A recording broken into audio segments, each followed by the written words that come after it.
Judul firman Tuhan hari ini adalah membangun suatu budaya. Ya, membangun suatu budaya. Saudara, kita mengerti visi dari para gereja ini adalah gereja kota lintas generasi. Amen. Ya, saudara. Ya. Nah, kalau orang tanya gereja kamu apa? Apostolik dan profetik. Tapi saudara kekasih dalam Tuhan, kita ini sebenarnya satu step di depan mereka. Satu langkah di depan karismatik lagi. Karena Tuhan terus bergerak. Amin. Ya, kalau saudara belajar di KKA, diajarkan bagaimana Tuhan membawakan satu season kepada season yang baru. Kemudian dari satu season yang baru kepada season yang baru lagi. Ya. Nah, Tuhan kasih kita pewahyuan dan pengertian. Kita ini sekarang ada di season apostolik dan profetik. Bukan karismatik lagi. Karismatik sudah mau lewat. Oke, kita sekarang sudah ada di apostolik dan profetik. Apa itu apostolik? Apostolik adalah semua anggota jemaat gereja berfungsi. Semua anggota gereja seperti tentara. Ya, kalau kita datang ke gereja yang bukan apostolik, biasanya biasa-biasa saja dan menerima.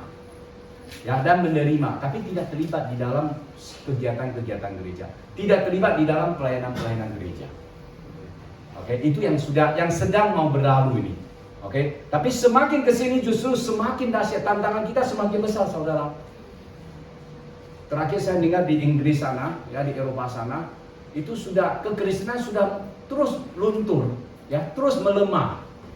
Bahkan gereja sudah dibuat jadi tempat ibadah yang lain. Ya, nah padahal kita sudah masuk ke musim yang baru.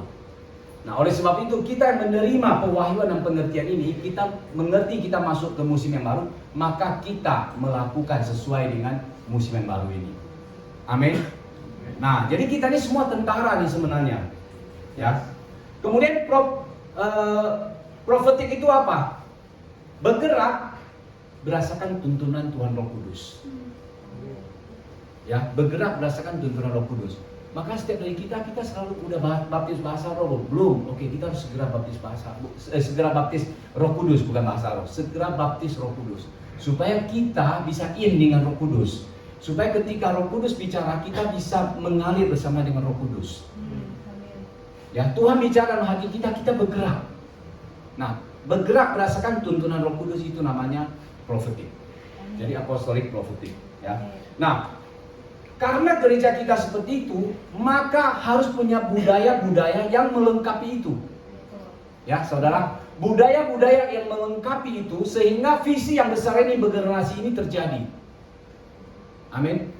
Saudara kekasih Tuhan, hari ini sebenarnya saya hanya mengulang apa yang pernah Pastor sampaikan. Karena saya merasa ini penting, perlu di-refresh. Oke, sehingga kita semua memahami, tetap mengerti dan tetap berjalan. Padahal kita ini semua sekarang sedang berjalan di dalam apostolik profetik. Dan kita sekarang sedang berjalan di dalam budaya-budaya yang sudah ditanam. Ya, budaya-budaya yang sudah ditanam. Amin. Nah, kalau saudara perhatikan minggu kemarin, Grace menyampaikan firman Tuhan tentang apostolik profetik. Ya, Grace itu adalah next generation, generasi berikutnya. Oke, kemudian Insan, Pastor Insan adalah next generation. Dan hari ini Merdi juga mulai dipercayakan untuk berkhotbah. Itu semua next generation. Amin. Nah, jadi kembali lagi, karena kita punya visi yang besar, ya kita harus bangun budaya yang menopang untuk itu supaya ketika kita terus bergerak dan terjadi revival, kita semua sudah siap. Amin. Kita semua sudah siap. Saya lihat puji Tuhan, Tuhan terus tambahkan kepada kita, ya. Terus terang saya pribadi, saya tidak ingin mengatakan harus kita semua harus orang-orang baru terus tambah banyak, ya. Saya pribadi bukan begitu, tapi saya pribadi dari melihat bahwa Tuhan tambahkan, tapi tambahkan tentaranya. Ya, karena kita bergerak di dalam apostolik profetik.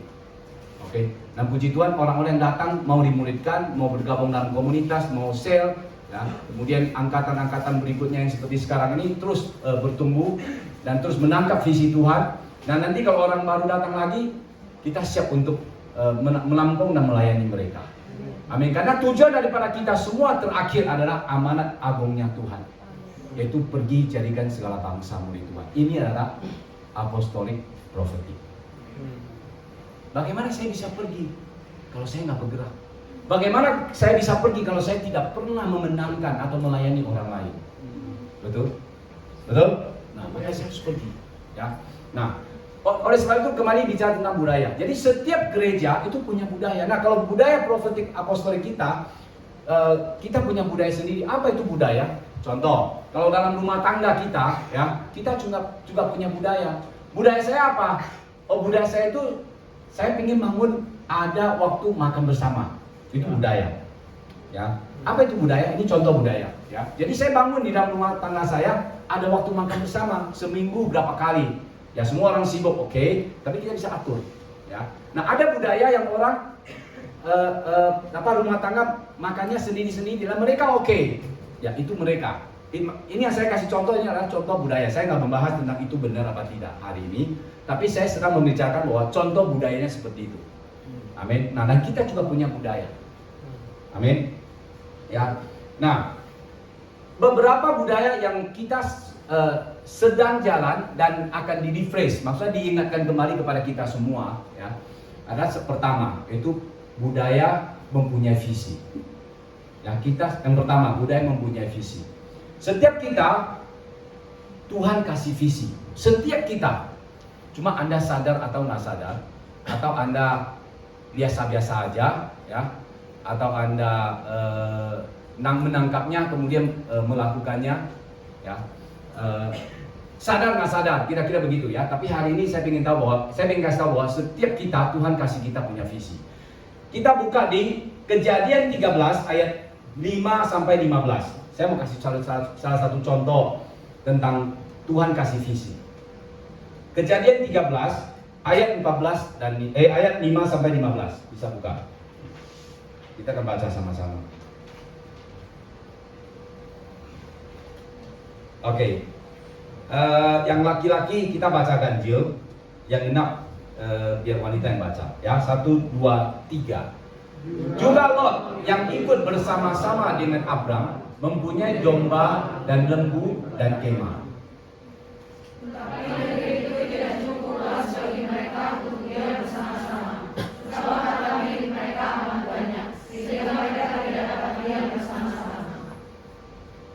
Karena itu terjadilah perkelahian antara para gembala Abram dan para gembala Lot. Waktu itu orang Kanaan dan orang Feris diam di negeri itu.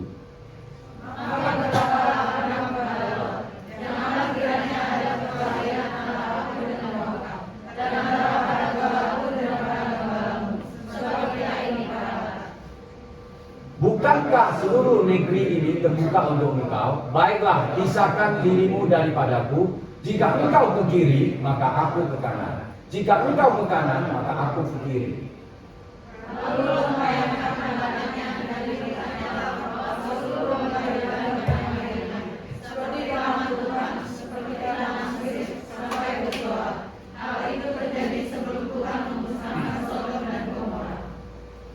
Sebab itu Lot memilih baginya seluruh lembah Yordan itu, lalu ia berangkat ke sebelah timur dan mereka berpisah.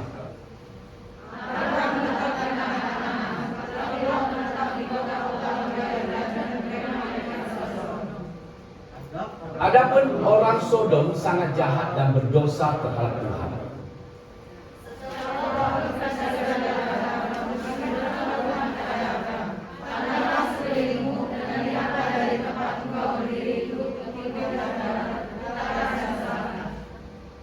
Sebab seluruh negeri yang kau lihat itu akan kuberikan kepadamu dan kepada keturunanmu untuk selama-lamanya. Amin. Cerita ini, firman Tuhan ini berbicara tentang Abram, waktu itu masih Abram ya, atau setelah itu jadi Abraham. Oke, salah satulah saya sebut ya. Abram dipanggil Tuhan keluar dan Lot ikut. Ya, dan Lot melihat bahwa Tuhan menyertai Abram. Sehingga Abraham semakin hari semakin kaya. Dan Lot juga semakin hari semakin kaya. Waktu itu kekayaan itu dihitung dari punya punya domba, punya onta, ya, punya kambing domba, dihitung berdasarkan seperti itu. Oke, nah betapa taatnya Abram itu, ya. Waktu Tuhan panggil dia keluar, itu nggak jelas dia mau kemana itu. Tapi kalau kita lihat peta, luar biasa jauhnya. Pakai pesawat itu bisa berjam-jam loh. Tapi waktu itu dia jalan kaki tuh, ya. Paling naik onta kan begitu kan. Berapa lama itu? Luar biasa itu. Oke. Nah, tapi saya ingin cerita dulu sebelum itu tampil ya. Jadi kemudian waktu mereka sudah jumlahnya banyak, kambing dombanya berantem.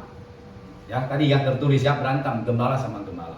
Lalu Abraham ngomong sama Lot, Lot, kita sudah sangat banyak nih. Ya sudah, kita pisahkan aja ya. Kamu ke sana, saya kemari, kira-kira begitu. Apa yang kamu pilih deh, kira-kira begitu. Nah, lalu Lot memilih. Nah, saudara, saya melihat di sini sudah ada satu problem di sini. Lot melihat bahwa Tuhan menyertai mereka, bahwa Tuhan menyertai Abram, ya. Lalu dia melihat, artinya gini, lalu dia membutakan matanya sebelah. Kalau bahasa saya, membutakan matanya sebelah, dia mengiyakan, oke, kita pisah. Ya, itu yang pertama. Lalu yang kedua, apa yang dia pilih? Abraham kasih dia pilih. Dia memilih lembah. Lembah itu bicara secara rohani itu turun. Ya, secara rohani itu turun. Nah, kenapa lihat lembah? Karena ternyata lembah itu punya rumput hijau dan punya air di dekat Yordan sana. Nah, dia melihat bahwa di situ bisnisnya bagus. Bisa bikin bisnisnya baik, bisa bikin bisnisnya bagus. Jadi Lot ini ternyata matanya buta sebelah, menurut saya ya. Maksudnya secara hatinya bukan matanya. Hatinya itu buta sebelah. Kalau menurut saya, karena saya pernah alami, nanti saya cerita. Ya, saya pernah alami, nanti saya cerita. Nah, menurut saya harusnya dia melihat bahwa Tuhan menyertai mereka. Dia bisa datang bermohon sama Abram, bahwa Tuhan atau paman, kira-kira begitu ya, kan mereka kerabat. Janganlah demikian, karena Tuhan Allah menyertai engkau. Ya, kalau urusan gembala berantem, sudah kita selesaikan aja, entah bikin tempatnya pisah agak jauh ke atau apa, tapi tetap kita kerabat. Ya, jangan sampai kita pisah. Harusnya demikian. Ya. Nah, tapi Lot tidak demikian. Lot membutakan mata hatinya sebelah. Lot ini adalah orang Kristen yang separuh-separuh. Oke. Saudara, saya mau cerita tentang saya. 8 tahun atau 10 tahun yang lalu, saya melihat ada satu peluang bisnis di Batam. Saya pernah cerita tentang ini di jemaat ya. Tapi hari ini karena berkaitan dengan sharing firman Tuhan hari ini, saya ulangi sekali lagi. Supaya kita bisa menangkap nilainya yang Tuhan mau kita lakukan dalam hidup kita. Ya. Nah, waktu saya melihat di Batam itu 8-10 tahun lalu itu punya peluang usaha yang baik banget, yang bagus banget. Yang sesuai dengan ilmunya saya, sesuai dengan pengalaman saya, sesuai dengan pengetahuannya saya. Kalau saya ke sana, saya yakin dengan manusia saya bisa berhasil. Karena itu sesuai dengan pengetahuan yang saya punya. Sekian puluh tahun saya punya pengetahuan itu dan saya mau aplikasi di situ. Ya. Tapi ketika kami mau memutuskan tentang itu, saya berdoa dan istri saya juga berdoa. Waktu kami berdoa kok tidak ada damai sejahtera ya. Tidak ada damai sejahtera di saya dan tidak ada damai sejahtera di istri saya. Lalu kita bicara kenapa bisa begini? Lalu kami renungkan dan kami diskusi. Nah, ternyata kami mendapatkan begini. Sekian waktu kami di gereja ini yang kami bertumbuh dari waktu ke waktu. Ya, kami terlibat dalam pelayanan satu dan pelayanan yang lain. Kami bertumbuh, kami mengevaluasi. Tuhan memberkati kesehatan kita, Tuhan memberkati hubungan kita, Tuhan memberkati anak-anak kita. Kalau saya pindah ke sana, apakah saya akan dapat seperti itu enggak? Saudara, ini penting sekali saudara. Ya, penting sekali. Kalau Anda mendapatkan visa, nggak apa-apa Anda pergi. Karena rohani harus di atas jasmani. Ya saudara. Nah, tapi kebetulan kami mendapatkan berdua, nggak sejahtera di situ. Nah, akhirnya kami putuskan udah nggak usah ke sana, nggak jadi, tetap kerja di Inagen. Jadi terus kerja gitu ya, terus kerja gitu. Nah, dan Tuhan tidak berutang. Oke, Tuhan tidak berutang. Justru di masa-masa setelah itu Tuhan memberkati kami luar biasa. Amin. Nah, tapi kenapa saya bisa mengatakan bahwa sekarang ini saya baik? Bagaimana saya mencermin, yang mengevaluasi? Oke. Satu, memang keadaan kami baik sekarang, ya. Lalu kedua, waktu itu kami terus baik dan sampai sekarang kami baik, ya. Nah, kebetulan kami ada satu teman yang memang sudah dikirim ke sana duluan. Sama-sama dari Inlaka. Oke, dan dia ke sana duluan. Sama-sama high level dan dia kirim ke sana, ya, dia ke sana. Dan dia mendapatkan gereja yang dia dapat itu, kemudian dia melayani di sana, ya, dia melayani di sana, dia bertumbuh di sana.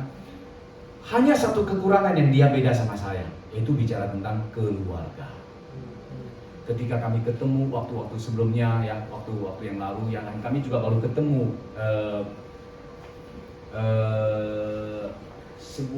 2 bulan yang lalu, ya, 2 bulan yang lalu kami ketemu, kami ngobrol.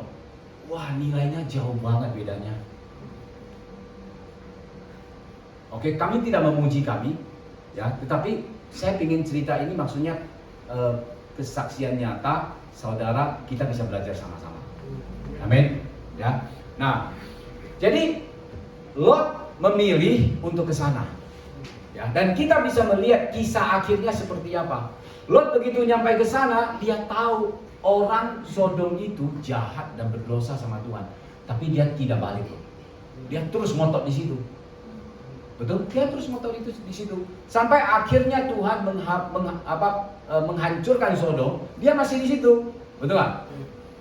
Ya, kalau kita baca Alkitab, ya, kita baca firman, lalu Tuhan ngomong lari, kamu sama istri kamu sama anak kamu semua lari. Ya, sampai kamu keluar baru saya hancurkan Sodom dan Gomora. Tapi jangan pernah berbalik, ya. Jangan pernah lihat lagi ke belakang. Artinya apa? Tinggalkan semua masa lalu kamu, lalu kamu lari pada tujuan. Tapi apa yang terjadi? Istrinya berbalik karena hatinya 3/4 lebih besar hartanya di sana daripada Tuhan. Padahal yang panggil itu malaikat loh, dan dia tahu itu malaikat. Ya, maka saudara hati-hati. Kalau hatinya kita menebal, ya, kepada keduniawian kita, walaupun malaikat yang bicara bohong, tetap aja berbalik itu. Ya, hati-hati saudara. Maka dari waktu ke waktu kita mesti bangun hubungan sama Tuhan. Kita mesti ada berdoa, kita mesti ada menyembah, kita mesti ada baca firman Tuhan. Baru mengerti maksud dan tujuan Tuhan. Amin. Ya. Nah, Lot adalah orang yang setengah-setengah orang yang setengah-setengah Kristen gitu, ya. Oke. Nah, Kejadian 1 ayat 2. Kejadian 1 ayat 2 bisa buka, ya. Bagaimana Tuhan bekerja, kita bisa melihat juga punya visi, ya. Bagaimana? Ini sekarang kita masih di poinnya visi, ya. Kejadian 1 ayat 2. Bumi belum berbentuk dan kosong, gelap gulita menutupi samudra raya, dan Roh Allah melayang-layang di atas permukaan air. Nah, ternyata kata melayang-layang bahasa aslinya itu mengerami. Ya, mengerami itu sedang bermeditasi sebenarnya. Kira-kira begitu, ya. Mempersiapkan, bahasanya begitu. Ya, mempersiapkan. Jadi Tuhan mau menciptakan bumi ini, dia juga mempersiapkan. Dia merencanakan, dia merenungkan. Tapi dia punya visi bahwa ini nanti akan bentuknya jadi seperti apa. Ya, punya visi dulu. Punya visi yang besar, baru bisa ikuti poin-poin berikutnya. Ya, nah Tuhan lakukan itu. Ya.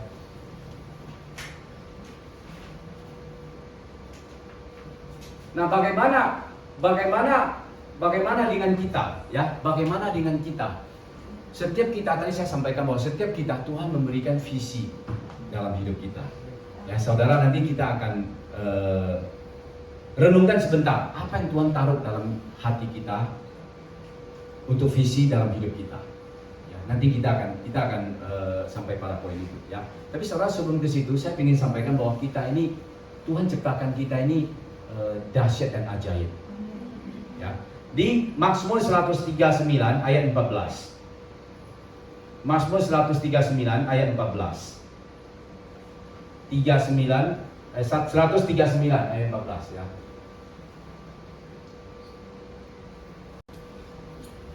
Aku bersyukur kepadamu oleh karena kejadianku dahsyat dan ajaib.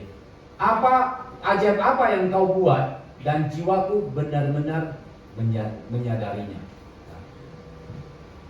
Kita ini dijadikan dengan dahsyat dan ajaib. Saudara, saya pengen gini ya, coba kita sama-sama menelaah tentang hal ini.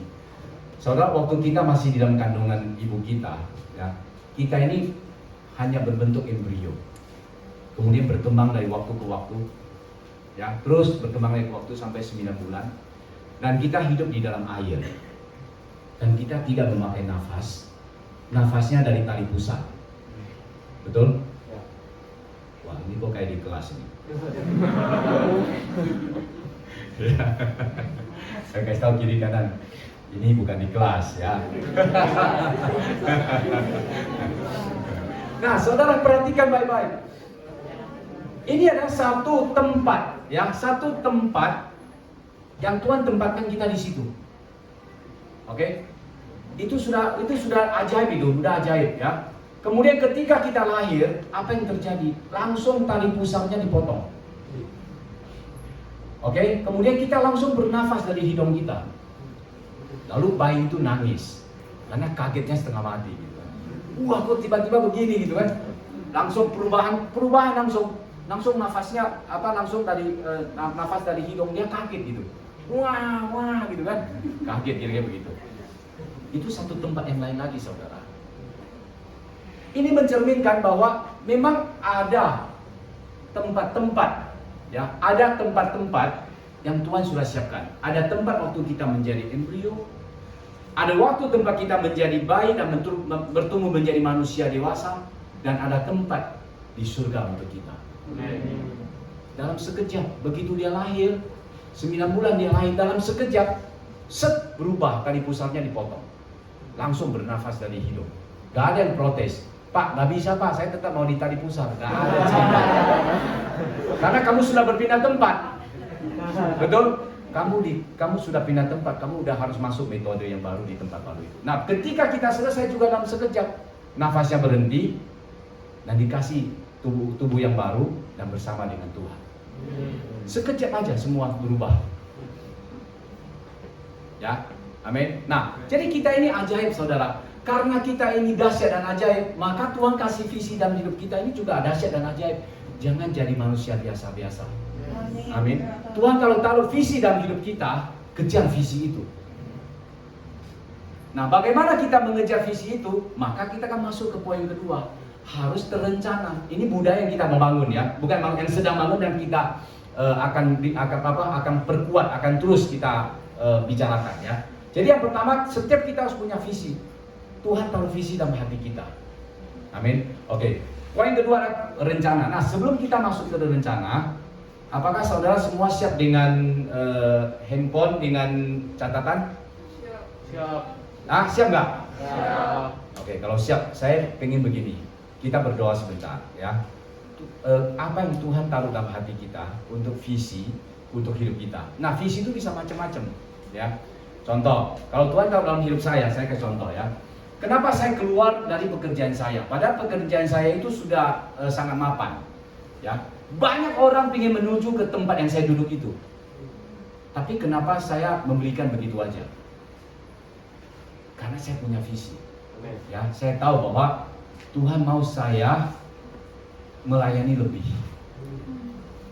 Dan Tuhan mau kasih saya waktu lebih bebas. Dan Tuhan mau saya membangun keluarga yang baik, yang takut akan Tuhan. Amin. Saya tahu visi Tuhan itu dalam hidup saya. Makanya saya tinggalkan aja. Oke, saya percaya sama Tuhan, saya pegang sama Tuhan bahwa Tuhan, kalau saya sudah membayar, maka Tuhan akan mengembalikan kepada saya. Amin. Nah, Itu visi Tuhan tahu dalam hidup saya. Saya tulis, ya saya tulis waktu saya tulis dan saya simpan. Dan saya sudah mulai melihat satu persatu Tuhan genapi. Amin. Nah, mari kita berdoa sebentar, saudara. Kita renungkan apa yang Tuhan tahu dalam visi untuk saudara. Amin. Bapa kami di surga, kami berdoa dalam nama Tuhan Yesus. Tuhan, saat ini kami mau Tuhan menangkap visi yang Tuhan taruh dalam hati kami buat hidup kami ini Tuhan. Dan visi ini besar Tuhan. Seperti gereja ini punya visi. Visi gereja kota lintas generasi. Tuhan, apa yang visi Tuhan taruh dalam hidup kami? Untuk hidup kami Tuhan. Tuhan Roh Kudus berbicara kepada setiap kami. Untuk kami menulisnya Tuhan. Terima kasih Bapa. Di dalam nama Tuhan Yesus kami berdoa ucap syukur. Amin. Saudara jangan lihat kiri ke kanan, saudara tulis saja apa yang Tuhan tahu dalam hati kamu sekarang. Sebentar, tulis saja. Kita ambil waktu 5 menit, ya.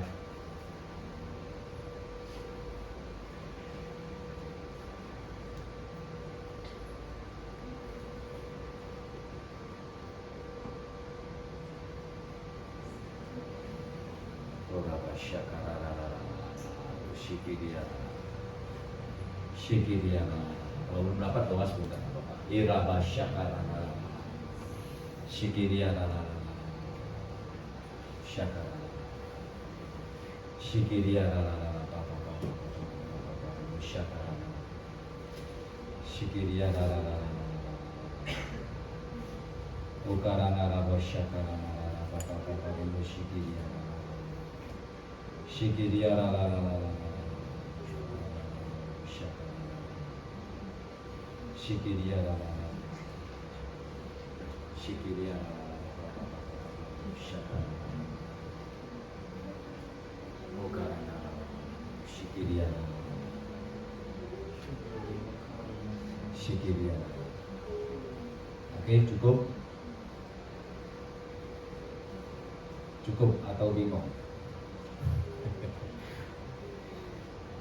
Cukup ya? Oke, Anda bisa, kalau masih belum nanti sambil saya bicara, saudara sambil tulis nggak apa-apa. Oke.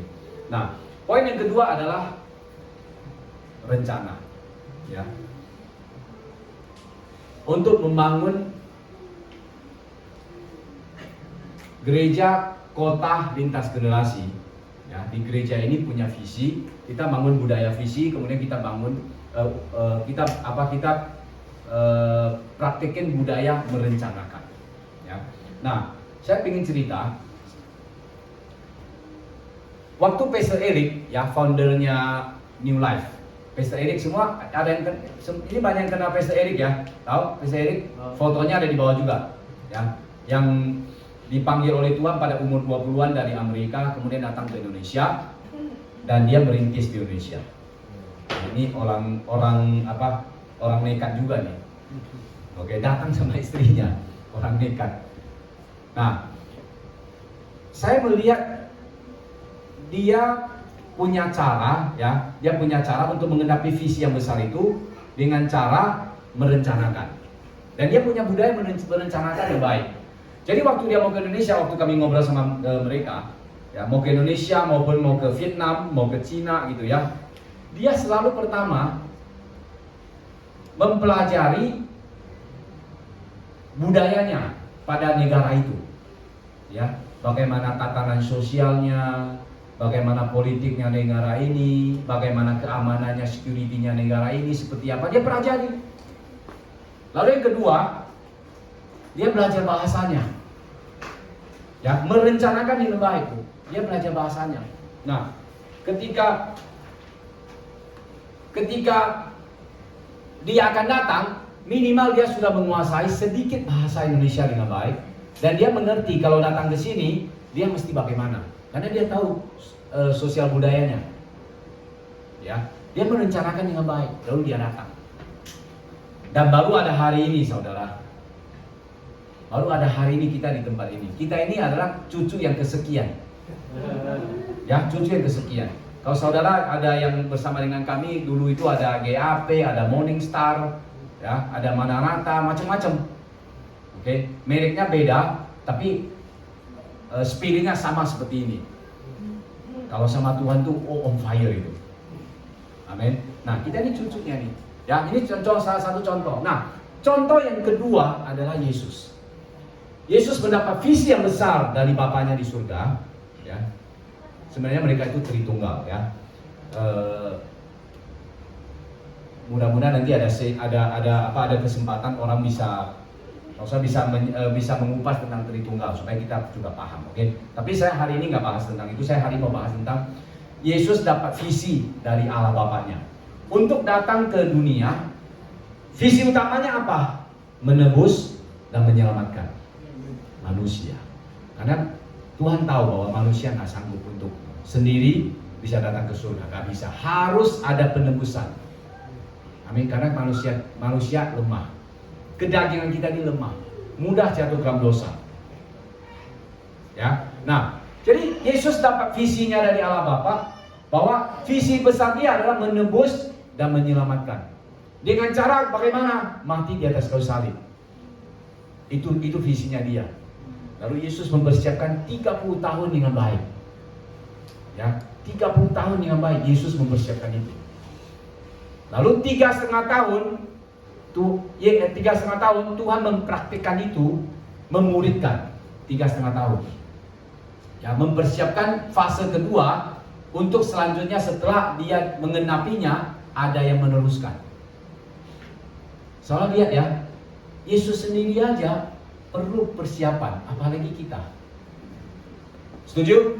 Ya, apalagi kita punya rencana, punya tahapan-tahapannya. Ya, punya tahapannya. Nah, sehingga apa yang terjadi ketika Yesus mengenapi, ya singkat cerita mengenapi visinya dia di atas kayu salib, lalu murid-muridnya melanjutkan apa yang menjadi visinya dia, yaitu menyampaikan tentang penebusan ini dan penyelamatan ini kepada semua orang di seluruh dunia. Ya, apa yang terjadi di Kisah Rasul ketika Petrus berbicara di hari Pentakosta? Apa yang terjadi? 3.000 orang bertobat. Ya. Nah, lalu kita bisa melihat setelah 3.000 orang bertobat, apakah setelah bertobat bubar terus mereka pulang semua, selesai? Nol. Enggak. Setelah itu mereka menetap. Betul? Ya, mereka menetap, mereka bersekutu di rumah-rumah, mereka membangun menjadi satu komunitas, kemudian mereka membagi hartanya, ya maksudnya ada yang jual hartanya untuk kita bisa hidup sama-sama. Itu luar biasa. Ya, nah ini semua punya rencana, saudara. Jadi memang kita hidup harus punya rencana, punya budaya rencana. Ya, pepatah mengatakan bahwa budaya rencana itu lebih baik daripada peperangan. Maksudnya apa peperangan? Kalau peperangan itu kan langsung hantam aja gitu kan. Nah, tapi kalau budaya persiapan, setiap orang yang mau berperang itu pasti punya perhitungan tersendiri. Punya perhitungan pertimbangan yang terukur baru bisa mulai perang. Ya, jadi pepatah mengatakan bahwa persiapan lebih baik daripada peperangan. Amin. Jadi perencanaan itu sangat penting, ya. Nah, ada satu cerita tentang suatu tokoh yang luar biasa, tokoh kebangkitan atau misionaris yang terbesar di Cina. Namanya Hudson Taylor, ya, Hudson Taylor. Sebentar, tadi saya lupa tentang yang peta itu, udah dikirim. Saya kelewat banyak. Oke, ini saya review sedikit ya, soalnya kelihatan jelas kan dia.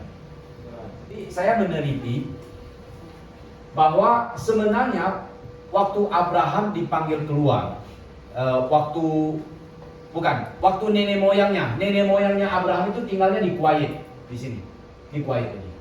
Ya, nenek moyangnya Abraham itu tinggalnya di Kuwait. Kalau sekarang ya, kalau waktu itu namanya Ur, ya kan? Nah, sekarang Kuwait, ya nenek moyangnya. Lalu Tuhan membawa mereka semua ke Haran. Nah, Haran itu di mana? Haran itu di Irak atas.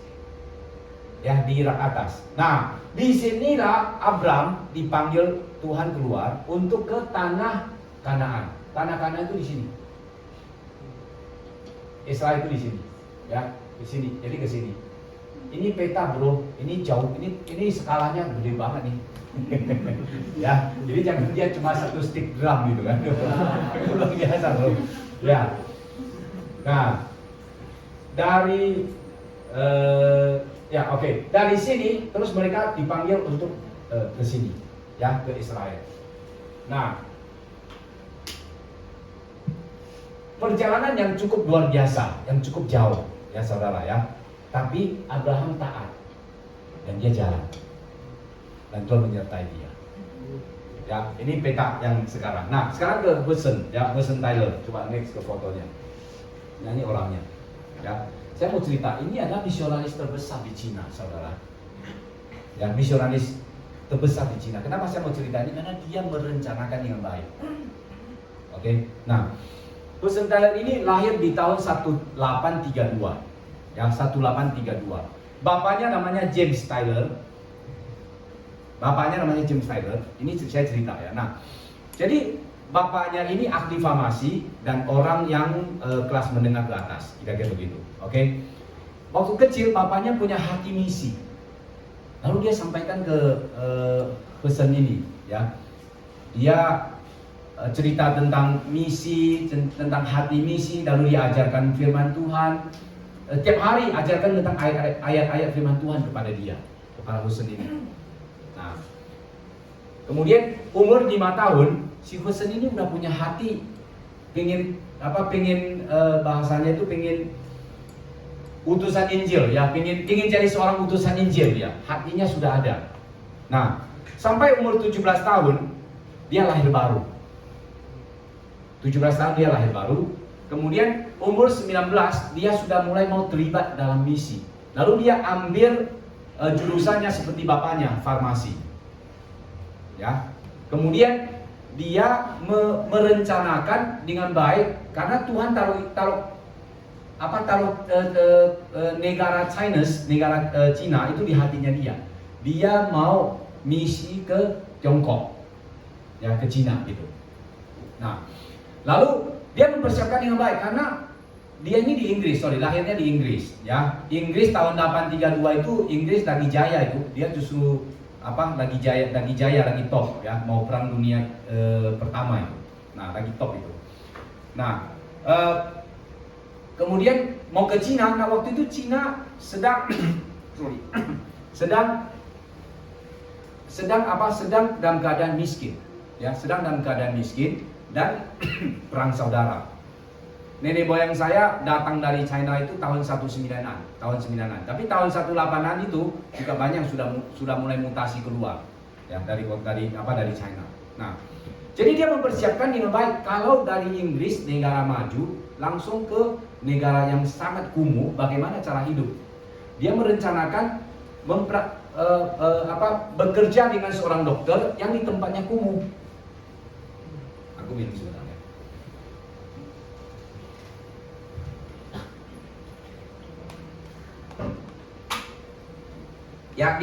Dia bekerja dengan dokter di tempat yang kumuh. Oke? Sampai suatu ketika, suatu cerita, seorang ibu dan anak yang datang berobat gak punya duit dan sudah gak dapat duit untuk makan, untuk belanja makan. Nah, dia mau memperhatikan bahwa Tuhan itu baik dan mempunyai belas kasih. Bagaimana caranya? Nah, di kantong dia cuma ada satu uang perak. Ini saya baca sejarahnya, ya. Cuma ada satu uang perak. Lalu dia berikan uang perak itu kepada ibu dan anak ini untuk pergi makan. Apa yang terjadi? Waktu dia pulang praktek, dia udah nggak ada uang. Dia makan bubur dingin di tempat dia. Dia makan sendiri bubur dingin, ya. Mempraktikkan kasihnya Tuhan. Nah, ternyata Tuhan tidak pernah berhutang. Besok harinya ada orang kirim paket kepada dia, entah dari mana ada paket, dan dia buka paketnya, itu koinnya persis seperti koin perak yang dia kasih, tapi koin yang dia terima sekarang ini koin emas. Wow. Diuangkan 4 kali dari uang perak. Jadi saudara, Tuhan kita ini Tuhan yang hidup, ya. Tuhan yang tidak pernah berhutang. Kita jalankan baik-baik, Tuhan tidak pernah berhutang. Amin. Tuhan langsung kembalikan besoknya. Nah, ada satu kejadian lagi. Dokternya kan ngomong, saya kadang-kadang lupa. Kalau saya lagi saya lupa gaji kamu, gajian untuk kamu, kamu ingatkan saya. Ya. Nah, sampai satu kejadian dia ingatkan dia, tapi uangnya dokter itu sudah transfer ke bank. Ya. Dan dia juga udah nggak ada uang. Dia berdoa seharian sama Tuhan. Tuhan, kalau hari ini saya nggak pegang duit, besok udah nggak bisa makan nih, nggak ada uang gitu. Nah, dia belajar mengandalkan Tuhan, tidak mengatakan kepada dokter, karena besok masih ada satu hari ya. Nah, dia doa dari pagi dia doa. Ya. Lalu malam terjadi mujizat yang aneh. Biasanya kalau pasiennya yang satu ini kalau berobat, setelah berobat dia transfer bayar ke dokternya. Tapi pada hari itu enggak, malam-malam bawa cash datang untuk bayar ke dokter. Nah, si dokter ngomong, nih buat gaji kamu, bayar gaji kamu. Bisa pas begitu. Ya. Saudara, cerita tentang mujizat Tuhan kita sudah sering dengar. Ya. Dulu saya ingat ini, tiba-tiba saya ingat dulu Pak Epeng yang istrinya Bu Tina yang datang khotbah ke sini, itu sempat sampai satu masa mereka bergumul dalam hidup tidak punya beras. Tapi anehnya sore hari ada orang bisa datang bawa 1 karung beras untuk memberkati mereka. Amin. Ya. Jadi Tuhan kita itu Tuhan yang hidup. Amin. Amin. Nah, saya akan cerita si Wilson ini kemudian sudah mau misi ke Cina, ke Tiongkok ya. Kemudian dia mau membawa pasangan ke sana, jangan sendirian gitu. Nah, lalu dia melamar ya. Pertama yang dia lamar itu namanya Miss Fangin ya. Susah saya baca, banyak kata-kata belum artinya.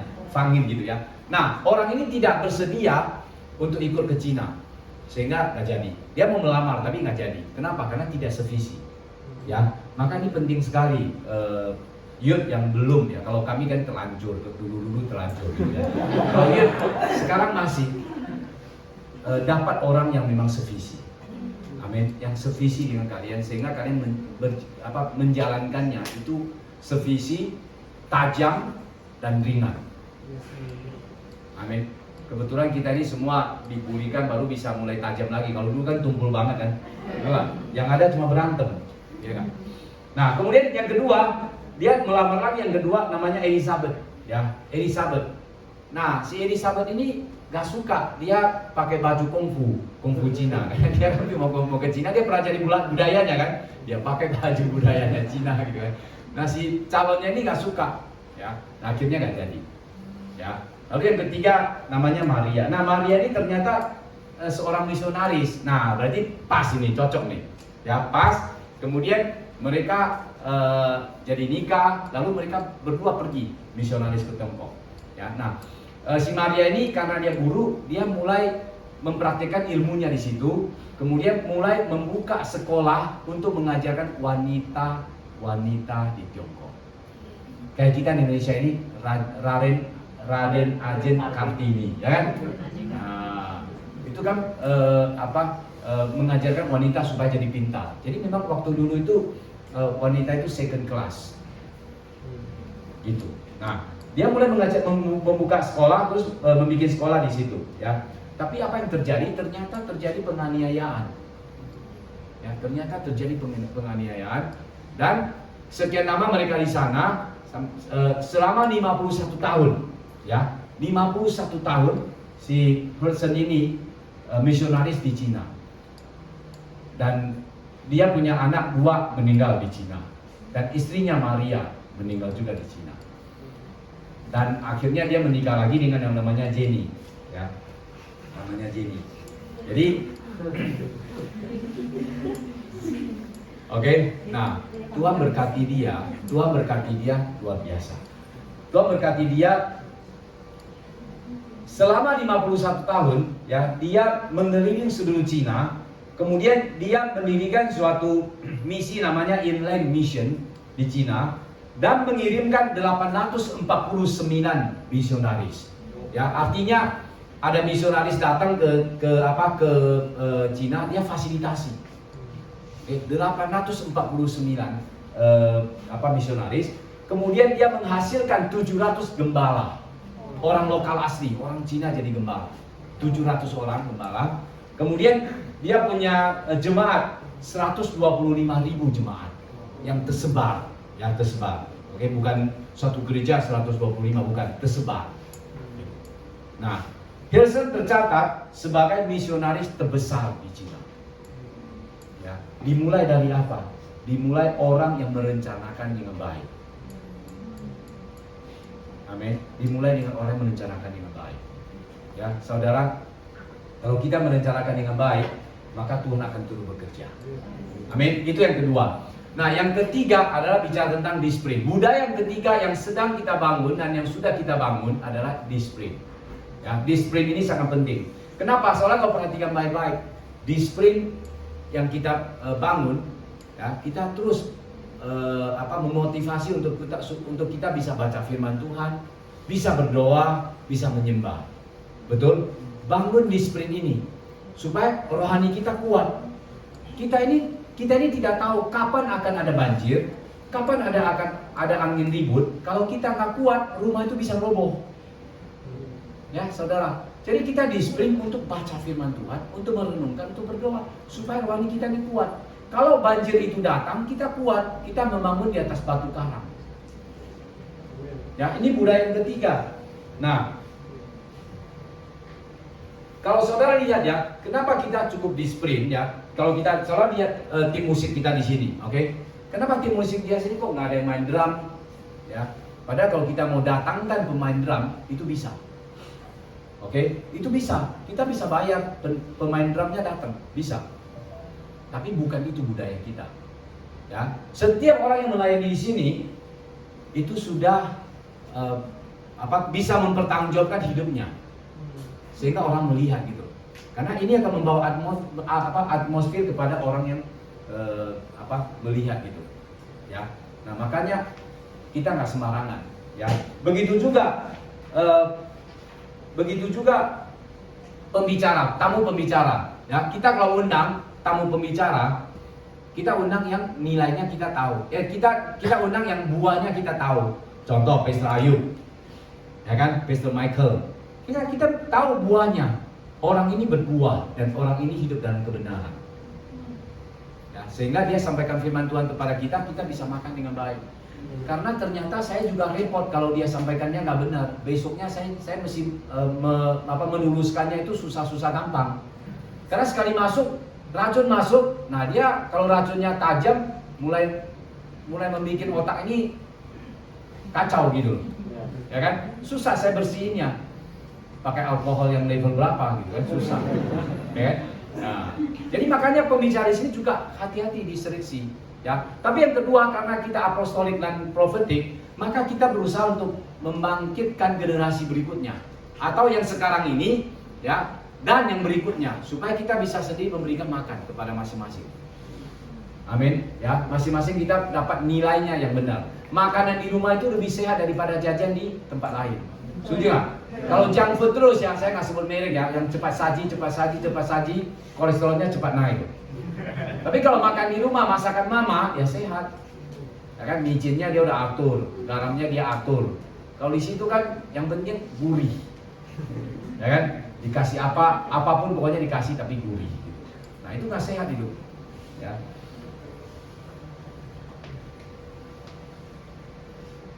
Nah, oleh sebab itu ada satu firman 1 Timotius 4 ayat 12a. 1 Timotius 4 ayat 12a. Ya, 1 Timotius 4 ayat 12a. Firman Tuhan bicara bunyinya gini. Jangan seorang pun menganggap engkau rendah karena engkau muda. Ya. Nah, ini saya bicara tentang ketika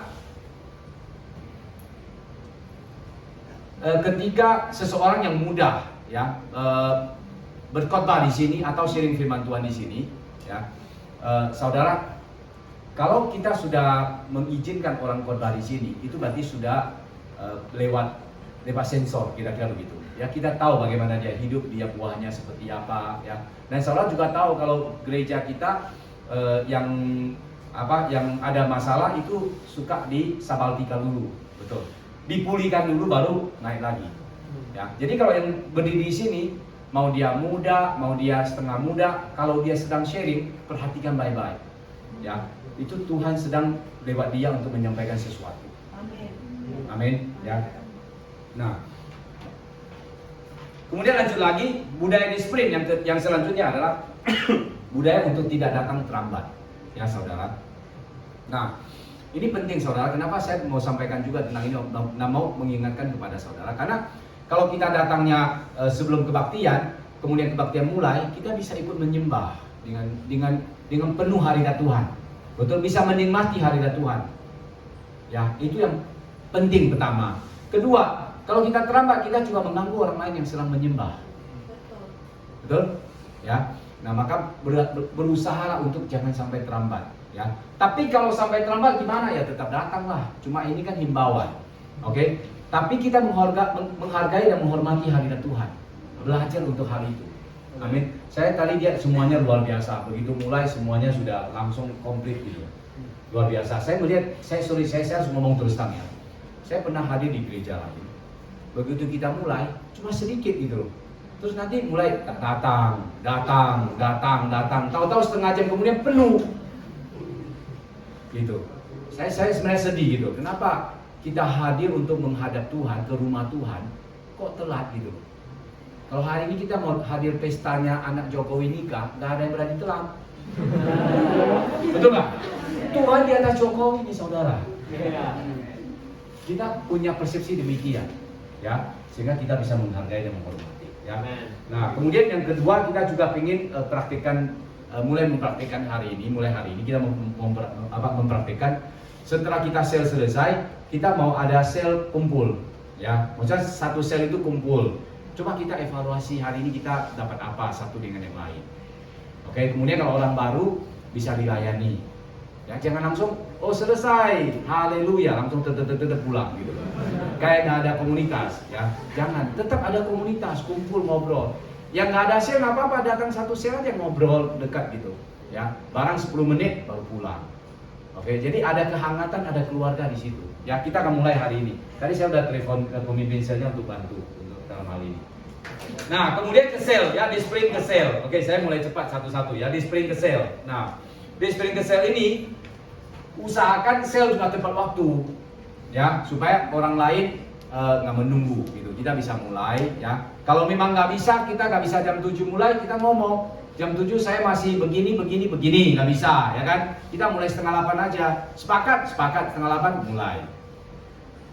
Oke, jangan kita udah sepakat setengah 8, datangnya jam 8. Ada yang datang setengah 9, ada yang sudah mau bubar, haleluya, amin. Baru datang ya. Kalau kita nggak menghargai manusia, jangan bilang kita bisa menghargai Tuhan. Ya, yang kelihatan aja nggak bisa kita hargai itu, kayak bicara nggak kelihatan, gitu ya. Nah, kemudian lagi mengenai anak-anak gereja anak-anak ya. Saya bersyukur bahwa kita terus bertumbuh pengertian tentang menghormati hadirat Tuhan ya. Kita ke gereja pakai yang sesuai lah, oke, pakai yang sesuai, yang rapi, ya, yang layak gitu loh. Ya. Nah, dimulai dari kita mengajarkan kepada anak-anak kita. Jangan anak-anak kita kasih pakai yang nggak layak. Maksudnya nggak layak itu apa? Terutama ya, saya lihat ya, terutama pakai sandal. Anak-anak kalau kita didik dia pakai sandal ke rumah Tuhan, gimana nanti dia jadi besar itu? Nggak menghargai itu. Ya. Nah, jadi mulai kita belajar itu. Nah, saya ngomong ini jangan Anda lihat sana sini kok.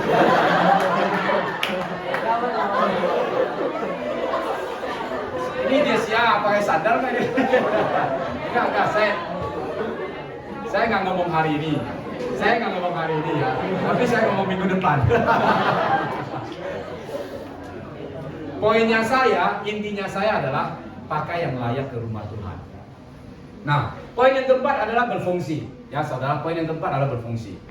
Ya. Nah, kita semua ini adalah apostolik. Kita ini semua bergerak, ya, belajar untuk berfungsi mulai dari gereja yang paling mudah. Ambil bagian dan terlibat, ya saudara.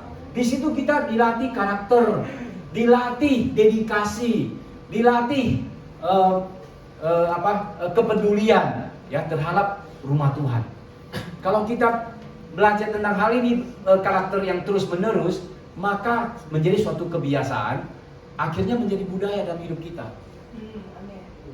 Amin. Nah, ini penting, ambil bagian. Ya, kita ini apostolik. Jadi begitu nanti orang datang, kita udah mampu untuk mengajarkan, untuk menampingi mereka karena kita udah mempraktikkan. Ya, bukan yang seperti pernah saya khotbah ya. Bahwa gereja itu seperti bioskop. Betul nggak? Seperti apa? Pernah dengar khotbah itu?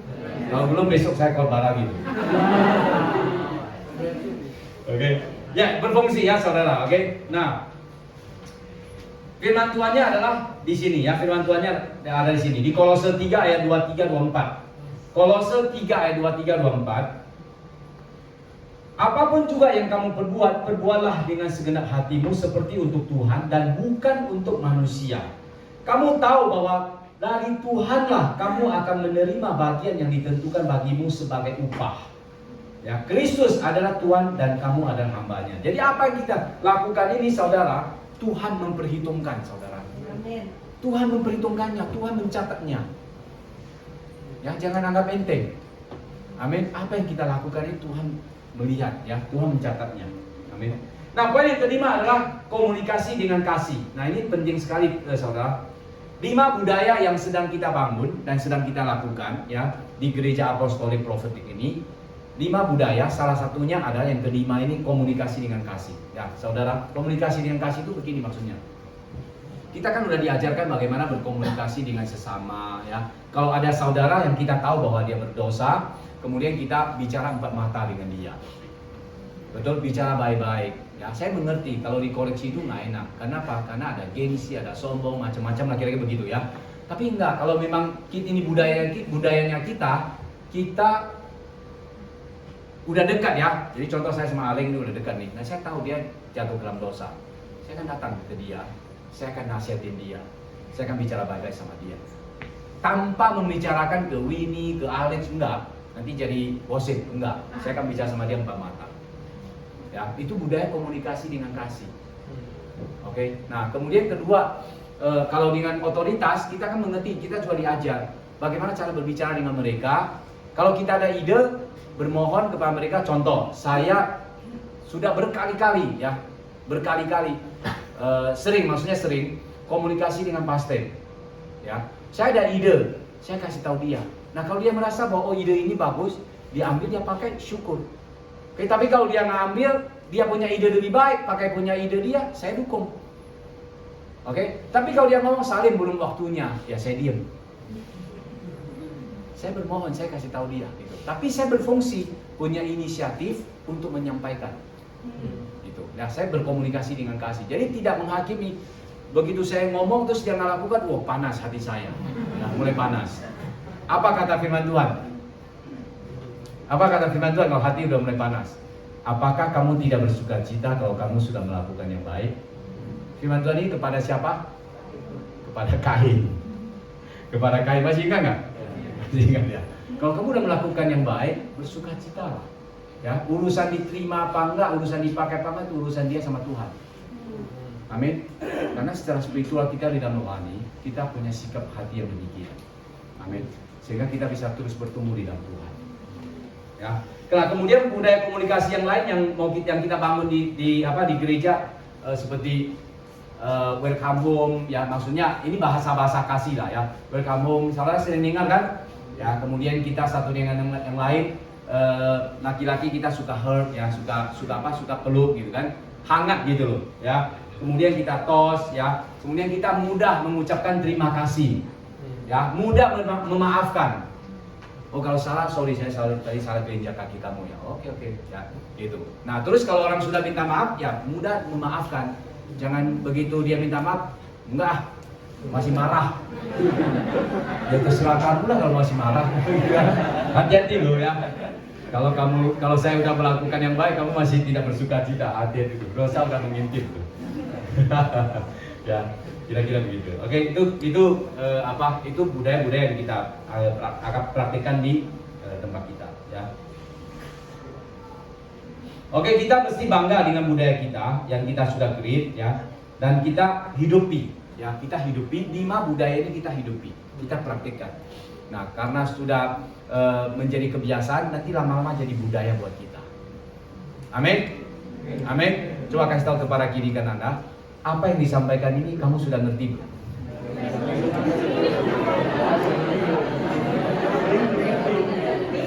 Oke, yang pertama apa, saudara? Yang pertama apa? Budaya yang pertama apa? Harus punya visi. Ya, punya visi. Yang kedua, punya rencana. Yang ketiga, disiplin. Yang keempat, berfungsi. Yang kelima, komunikasi dengan kasih. Amin. Berikan sorak-sorai bagi anak kita. Oke, mari kita berdoa sebentar. Bapa kami di surga, kami mengucap syukur Bapa. Terima kasih untuk hadiratmu di tengah-tengah kami, dan hamba sudah menyampaikan firman-Mu Tuhan.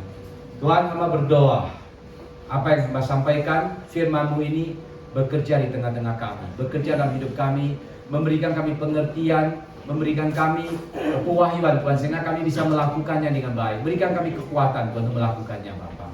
Terima kasih Bapa, kami mengucap syukur Bapa. Segala puji hormat bagi nama-Mu. Di dalam nama Tuhan Yesus kami berdoa dan mengucap syukur. Semua percaya katakan. Amin.